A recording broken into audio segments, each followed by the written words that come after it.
Hello everyone, welcome to another Bad Boy Calculus video.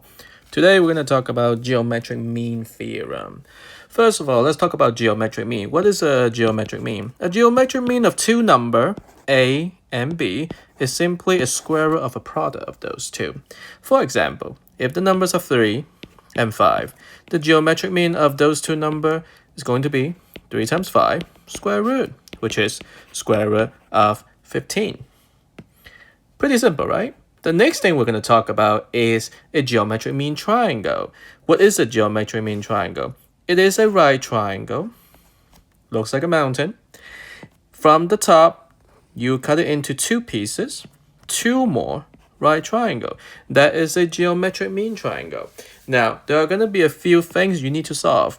This one, this one, this one, this one, and this one. So we're going to develop a few theorems to help you to solve any of these sides.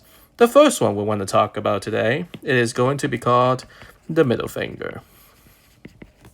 So how does the middle finger theorem works? Suppose we have a triangle, a geometric mean triangle.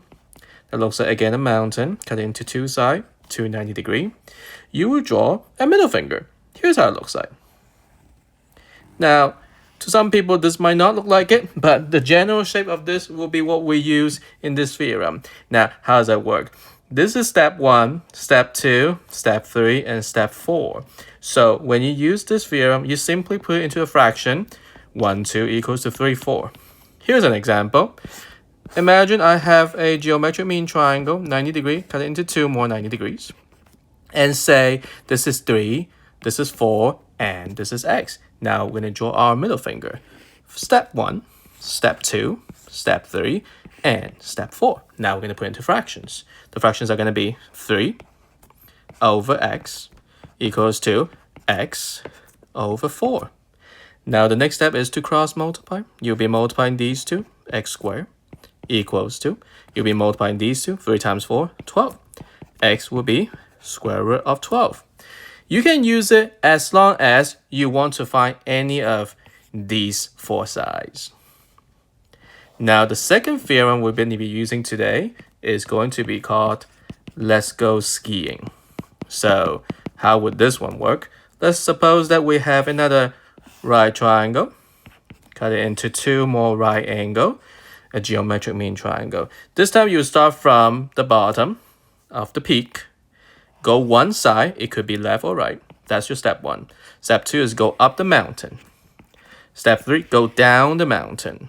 And step 4, you're going to go all the way over to this side, the bottom of the hill. So now let's do an example. Say we have a geometric mean triangle right here. And the length I gave you will be 3, 4, and x. Now, why do I use this theorem for this question? Simply because the unknown is on the side. It's like the side of the mountain. So we start from right here. Step 1. Step 2, up the mountain. Step 3, down the mountain. Step 4 will be all the way over. So to write the fraction, step 1 is 3. Step 2 is x. Step 3 is also x. Step 4 will be the total of 3 plus 4, which is 7. We're going to cross multiply one more time. X squared equals to 21. So x is equals to square root of 21. The last one, which is the third one of our theorems today, will be what we call around the world. So how would this one work? A triangle, a geometric mean triangle. The side that will be involved in this theorem are step 1, straight up to the peak of the mountain. Step 2 and 3 are interchangeable. You can go left first, or you can go right first. It doesn't matter. The step 4 is going to be the entire base of the mountain. Step 4. Here's an easy example. Suppose you have a triangle. And now this time, I'll give you this is 3, this is 4, this is 5, this is 6, and I want to find x in the middle. So how do I use my theorem? Step 1, straight up to the peak, x. Step 2, either left or right. We're going to do left this time. 5 equals to the right side.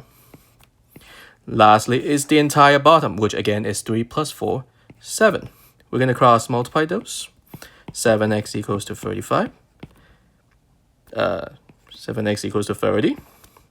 X is equals to 30/7. That's the third one. Now, with these three theorems and the Pythagorean theorem, you should be able to solve every single geometric mean triangle problems. Thank you for watching.